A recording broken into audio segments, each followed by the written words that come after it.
ये क्या? मुझे फिर से मृत्यु क्यों दिखाई दे रही है?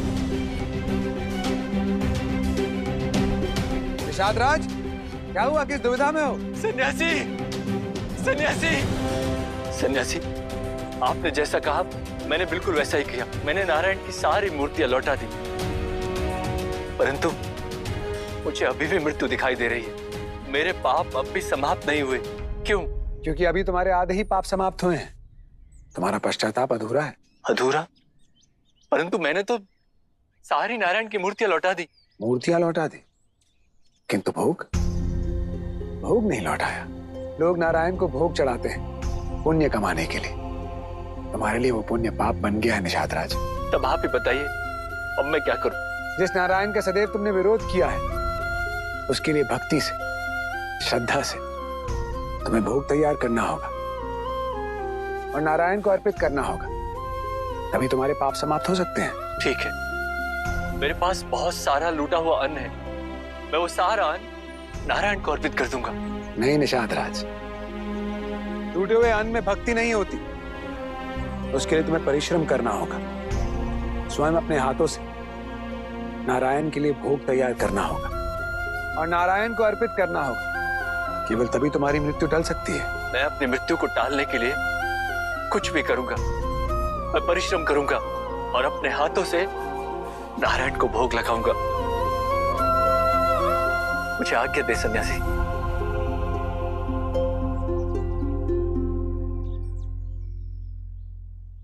ये संसार अवश्य सोचता होगा कि श्री राम का भक्त ऐसी स्थिति में क्यों है, क्यों है नारायण का इतना बड़ा विरोधी बन गया। वो घटना मुझे आज भी याद है, जब एक वचन के कारण मैं तुम्हारा भोजन स्वीकार नहीं कर पाया था। केवल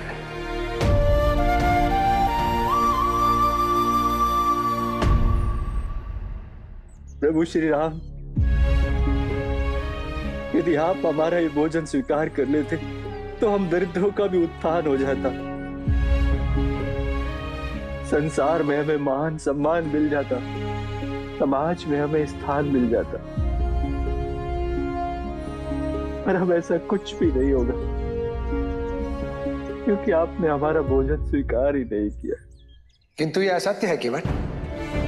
भले ही मैं तुम्हारा भोजन स्वीकार नहीं कर पाया, किंतु मैंने तुम्हारी भक्ति अंतर्मन से स्वीकार की है। तुम्हें इसका आभास भी नहीं हो पाया और तुम मेरे प्रति संदेह से भर उठे और तुम्हारे इसी संदेह का लाभ लोगों ने उठाया। जिनकी चरण धूलि को तुम अमृत समझते थे, वही तुम्हें ठुकराकर चले गए। हाँ केवट, तुम्हारी तरह हमें भी श्री राम से बहुत आशा थी, किंतु ये सब राजा एक ही जैसे होते हैं। हर कोई शक्तिशालियों का साथ देता है, शक्तिहीनों का कोई साथ नहीं देता। केवट, तुम्हारी भक्ति तुम्हारा सबसे बड़ा भ्रम है। जब तक तुम अपने इस भ्रम को त्यागोगे नहीं, ना तो तुम्हारा कल्याण होगा और ना हम सबका कल्याण होगा। चलो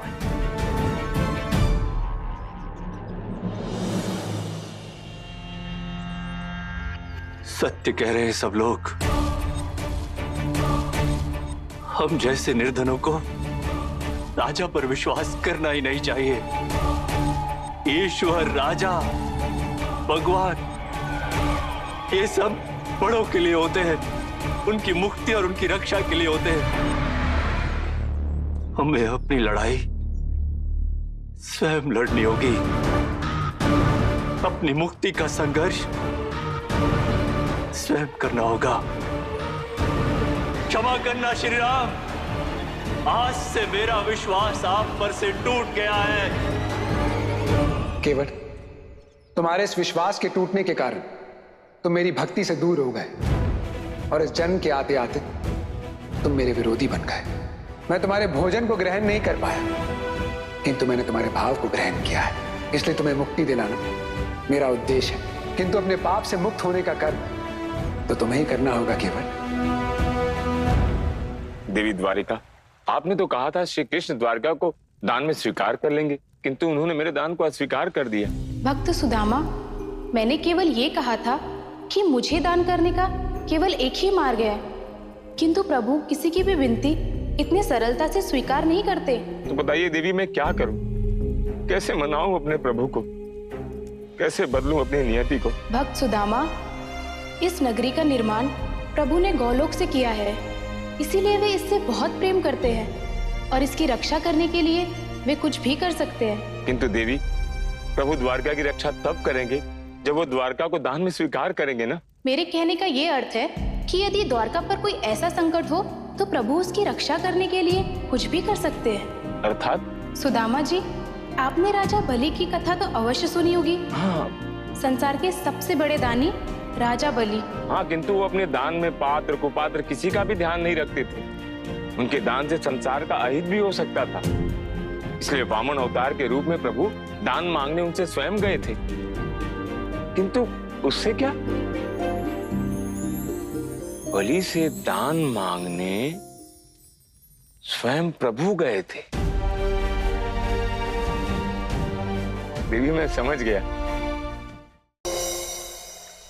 द्वारका वासियों, सुख, वैभव, आनंद, ऐश्वर्य के इन मोतियों में से आपको जो भी चाहिए आइए और ग्रहण कीजिए।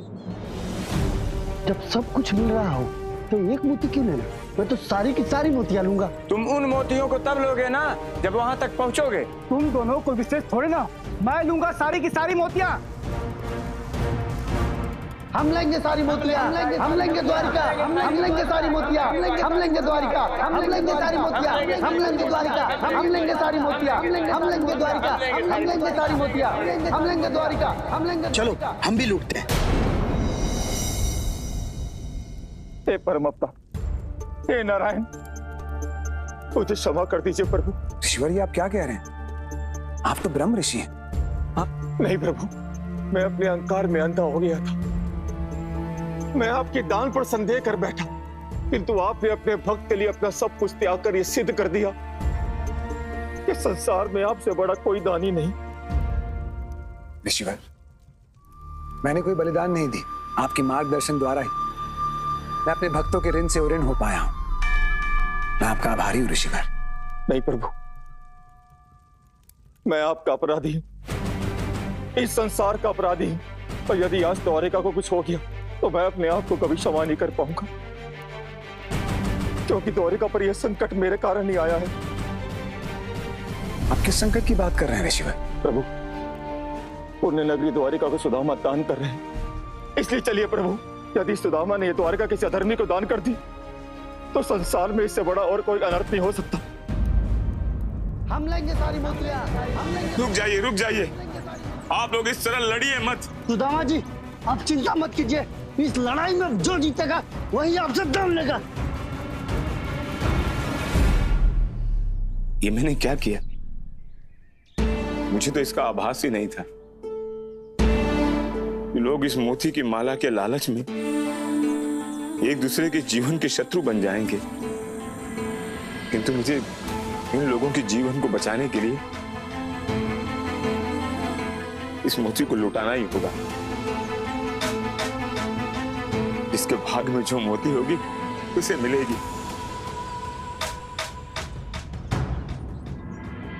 ठहरिए, ठहरिए, ठहरिए।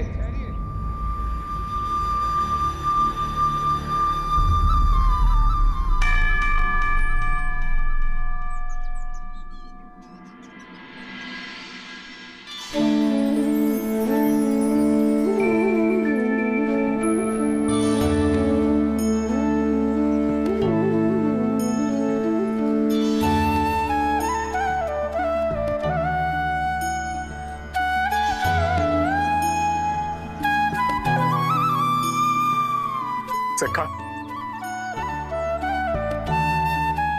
देखा तुम आ गए। द्वारकाधीश सुदामा को एक भिक्षुक का प्रणाम।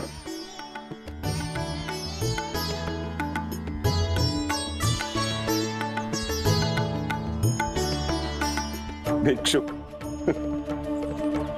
द्वारका में आपका स्वागत है सखा। बोलिए, मैं आपकी क्या सेवा करूं? हे द्वारकाधीश, आपकी दान की घोषणा सुनकर मैं बहुत दूर से आ रहा हूं। ये संपूर्ण वैजंती माला मुझे चाहिए। क्या आप ये मुझे दान में देंगे?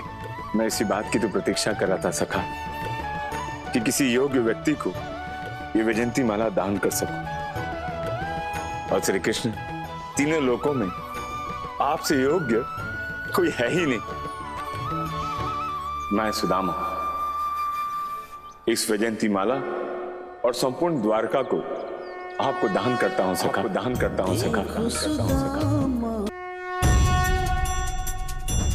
मुझे क्षमा करें, मेरे कारण आपको कितने कष्ट सहने पड़े, मेरे कारण आपको भिक्षुक बनना पड़ा। सखा, सखा, ये तो नियति है और भिक्षाटन दुख की नहीं आनंद की बात है। किसी कारणवश मैं अपने पूर्व जन्मों के ऋण से ऋण हो गया।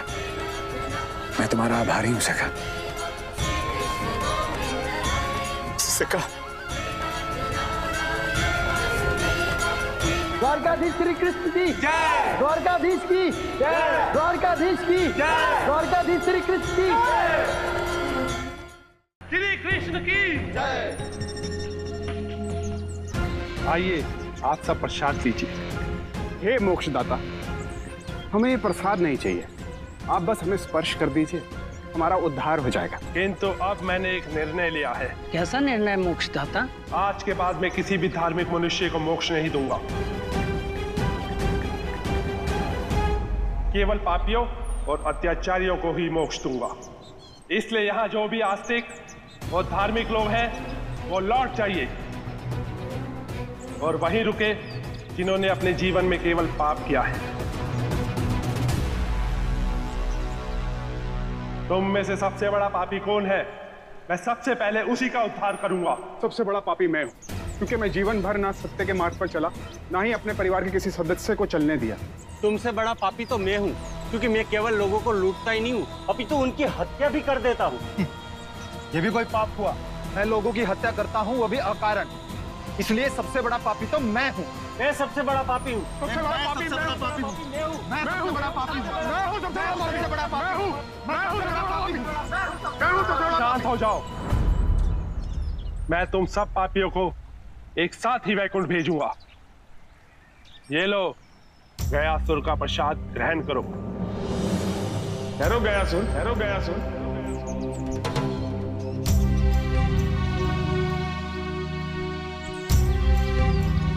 क्या बात है ब्राह्मण देव, क्यों रोका आपने मुझे? कौन है आप? मैं सुदामा, कृष्ण का सखा। आपका स्वागत है सुदामा, किंतु आप कृष्णा के सखा है ना, तो आपने जीवन में कोई पाप तो किया नहीं होगा। मैंने निर्णय किया है कि मैं केवल पापियों को ही मोक्ष दूंगा, इसलिए आप यहाँ से जा सकते हैं। मैं जिस कार्य के लिए यहाँ आया हूँ, उस कार्य को पूर्ण किए बिना मैं यहाँ से जाऊंगा नहीं।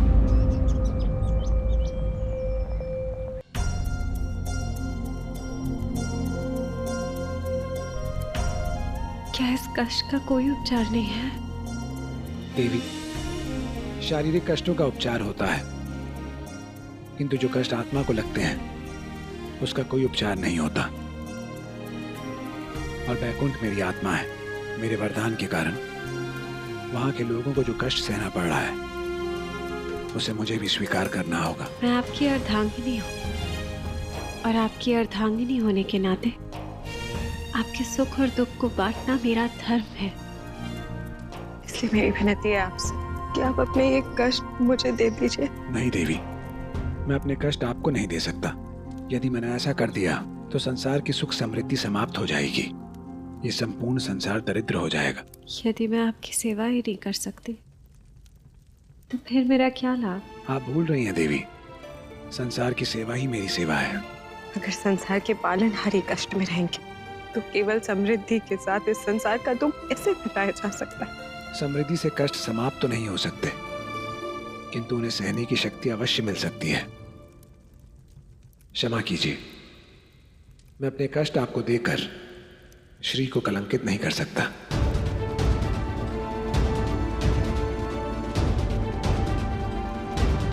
प्रभु, आपकी प्रत्येक लीला के पीछे कोई ना कोई उद्देश्य होता है। मैं जानती हूँ आपकी इस लीला के पीछे भी अवश्य ही कोई बड़ी स्थापना छुपी होगी, किंतु मैं आपको इस प्रकार दुख सहते हुए नहीं देख सकती। प्रभु, मुझे अपना पत्नी धर्म तो निभाना ही होगा। नारायण नारायण। हे ब्रह्मदेव, पृथ्वी पर गयासुर पापियों को पाप करने का बढ़ावा दे रहा है और स्वयं मेरे प्रभु श्री कृष्ण उसके पापों की पीड़ा को सह रहे हैं। किंतु सबसे अधिक चिंता मुझे वैकुंठ लोक की हो रही। कैसी चिंता देव ऋषि? हे ब्रह्मदेव, जिस तेजी से वैकुंठ में पापी, अधर्मी, अत्याचारी पहुंच रहे हैं, उसी तेजी से वैकुंठ की पवित्रता और महिमा समाप्त हो जाएगी। देखिए ना ब्रह्मदेव, गयासुर द्वारा भेजे गए लोग किस प्रकार अपने कुकर्म से कृष्ण धाम को अधर्म का धाम बना रहे हैं।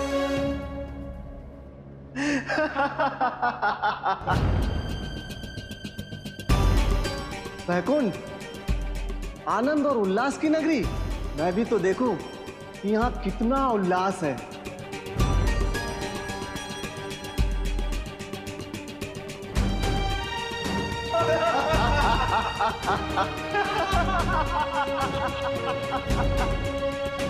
ऋषिवर, वैकुंठ में आकर भी उपासना ही करोगे तो आनंद कब मनाओगे? ये कैसा धर्म है? चले जाओ यहाँ से और हमें भक्ति करने दो, नहीं तो हम तुम्हें श्राप दे देंगे। ऋषिवर, आपको इतना भी नहीं पता कि ये वैकुंठ है। एक बार जो इस वैकुंठ में आ जाता है, ना तो उसे पाप लगता है, ना ही उसे श्राप। पूरे संसार में सुदामा जी जैसा भक्त और उनके जैसा सखा हो ही नहीं सकता।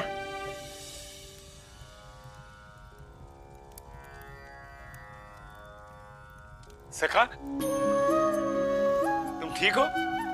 वैकुंठ में घट रही घटनाओं का प्रभाव तुम पर नहीं पड़ रहा? सखा, जब श्री हरि के साथ हो तो मुझे क्या हो सकता है? शारीरिक कष्ट तो समाप्त हो गए सखा, किंतु वैकुंठ के कष्ट अभी भी बाकी हैं। इसीलिए तो मैं यहाँ आया हूँ सखा। वैकुंठ की समस्या का समाधान मैंने ढूंढ लिया है। झूठ मत बोलो सखा, मैंने सब प्रकार से सोच लिया है, किंतु कोई मार्ग नहीं दिख रहा। सखा, वैकुंठ की समस्या का समाधान अत्यंत सरल है, किंतु उसके लिए तुम्हें एक बार वैकुंठ जाना होगा। यदि एक बार वैकुंठ जाकर तुमने उन्हें सत्य का ज्ञान करा दिया, तो उसके पश्चात वहां कोई अधर्म के मार्ग पर नहीं चलेगा सखा। यही तो समस्या है सखा। इस संसार में मैं मानवीय रूप में अवतरित हुआ हूं, मानवीय सीमाओं से बंधा हुआ हूं, इसलिए जब तक मैं जीवित हूं मैं वैकुंठ नहीं जा सकता। सखा, तुम नहीं जा सकते तो मुझे भेज दो वैकुंठ। तुम ही कहते हो ना, मेरी भक्ति देखकर कोई भी अपना अधर्म छोड़ सकता है। सखा, तुम जानते हो तुम क्या कह रहे हो। कोई भी जीवित व्यक्ति वैकुंठ नहीं जा सकता, उसके लिए उसे मरना होगा। हाँ, तो इसमें कौन सी कठिनाई है? तुमने धर्म की रक्षा के लिए न जाने कितनी बार ऐसे कठिन निर्णय लिए, तो समझ लो इस बार और कठिन निर्णय लेना है। सखा, धर्म की रक्षा के लिए, वैकुंठ की पवित्रता बनाए रखने के लिए और गयासुर के अधर्म को रोकने के लिए तुम सुदामा की हत्या करो।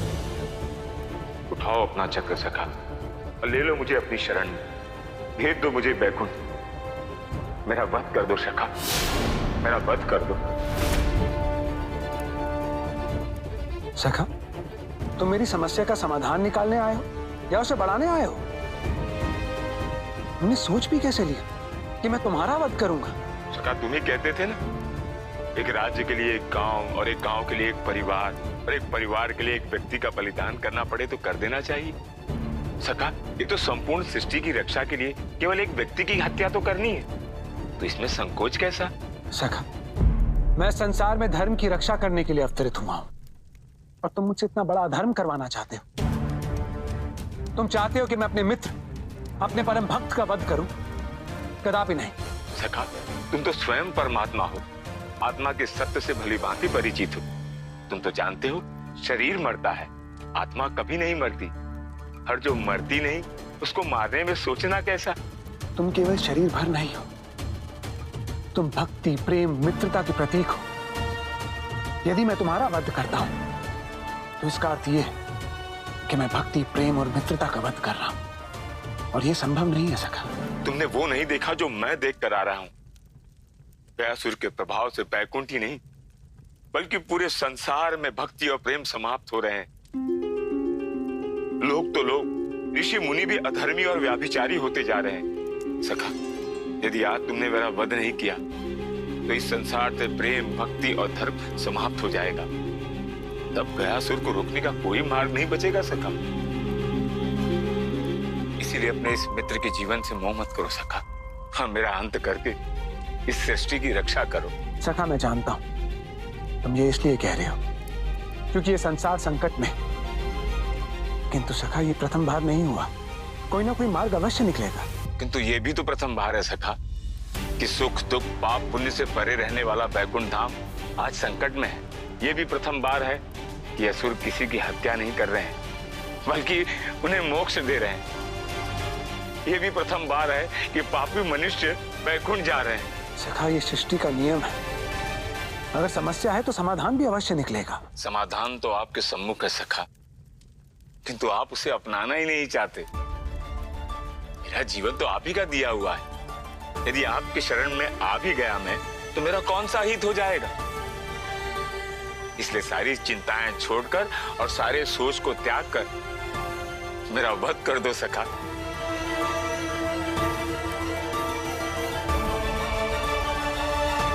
सखा, यदि मैंने ऐसा किया तो मुझ में और गयासुर में क्या अंतर रह जाएगा?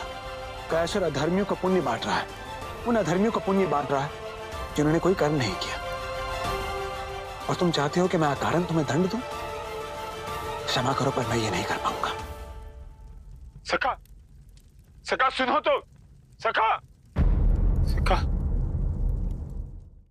क्या बात है कान्हा, हमसे कोई भूल हो गई है? हाँ कान्हा, तुमने क्यों रोका हमें? कितना आनंद आ रहा था तुम्हारी भक्ति में। मैंने तुम्हें इसलिए रोका ताकि हम इन स्वादिष्ट लड्डुओं का एक साथ भोग लगा सके। लड्डू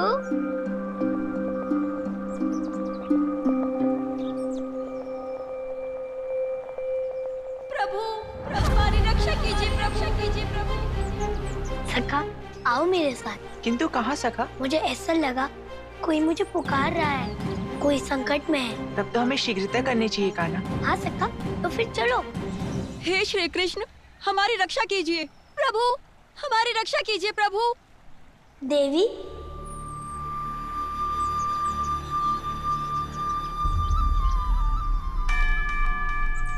हमारी रक्षा कीजिए प्रभु। हाँ प्रभु, हम दोनों बहुत आस लेके आपके पास आए हैं। अब आप वृंदावन में हैं, अब यहाँ आपका कोई अहित नहीं कर सकता।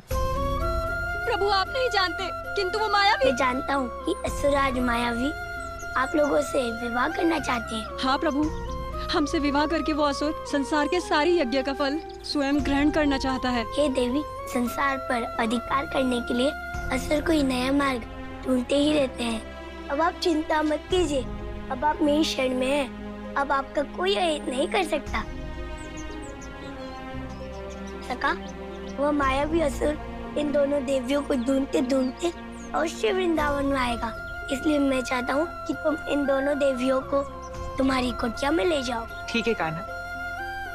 अब आप दोनों को यहाँ पे गोपी वेश में रहना पड़ेगा ताकि वह मायावी आप दोनों को ढूंढ ना सके। जो आज्ञा प्रभु। बिना बताए सखानी देवी सदा और स्वा की मन की बात समझ ली थी। अब देखो, मेरे इतने कहने के पश्चात भी वो मेरी इच्छा नहीं समझ पाए। गयासुर के प्रभाव से बैकुंठ ही नहीं बल्कि पूरे संसार में भक्ति और प्रेम समाप्त हो रहे हैं। लोग तो लोग, ऋषि मुनि भी अधर्मी और व्याभिचारी होते जा रहे हैं। सखा, यदि आज तुमने मेरा वध नहीं किया तो इस संसार से प्रेम भक्ति और धर्म समाप्त हो जाएगा। तब गयासुर को रोकने का कोई मार्ग नहीं बचेगा सखा। इसीलिए अपने इस मित्र के जीवन से मोह मत करो सखा। हाँ, मेरा अंत करके इस सृष्टि की रक्षा करो। देवर जी, ऐसा नहीं है कि प्रभु आपकी इच्छा नहीं समझ पा रहे, परंतु आपकी इच्छा ही कुछ ऐसी है कि उसे पूर्ण नहीं किया जा सकता। भाभी, यदि धर्म की रक्षा के लिए मायावी का वध कर सकते हैं तो उसी धर्म की रक्षा के लिए मेरा वध क्यों नहीं कर सकते? मायावी पापी और अत्याचारी था, और जहाँ तक मैं अपने प्रभु को जानती हूँ, उन्होंने उसे सुधरने का एक अवसर अवश्य दिया होगा। क्या मैं असत्य कह रही हूँ? भाभी, चाहे कितना ही बड़ा पापी और अत्याचारी हो, मेरे सखा कृष्ण उसे सुधरने का एक अवसर अवश्य देते हैं। वृंदावन वासियों, मैं जानता हूँ मेरी स्वधा और स्वाहा दोनों इसी गांव में कहीं छुपी हुई हैं। यदि तुम सब अपना जीवन चाहते हो तो उन दोनों को मुझे सौंप दो। असुरराज, आप किसकी बात कर रहे हैं? हम किसी स्वधा और स्वाहा को नहीं जानते। तो यदि तुम उनका जीवन बचाओगे तो तुम्हारा जीवन जाएगा। बोलो, कहाँ छुपी है मेरी स्वधा और स्वाहा? हम सत्य कह रहे हैं सुराज, यहाँ कोई स्वधा और स्वाहा नहीं रहती। यदि तुम सब नहीं जानते उसके बारे में, तो तुम सबको जीवित रहने का भी कोई अधिकार नहीं। मैं तुम सबको जलाकर राख कर दूंगा।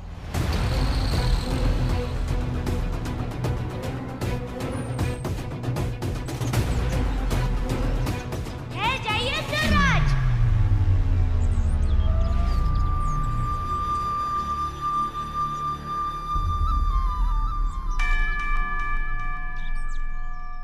बालक, तुम कौन हो? असुरराज, आप कहीं नहीं जानते?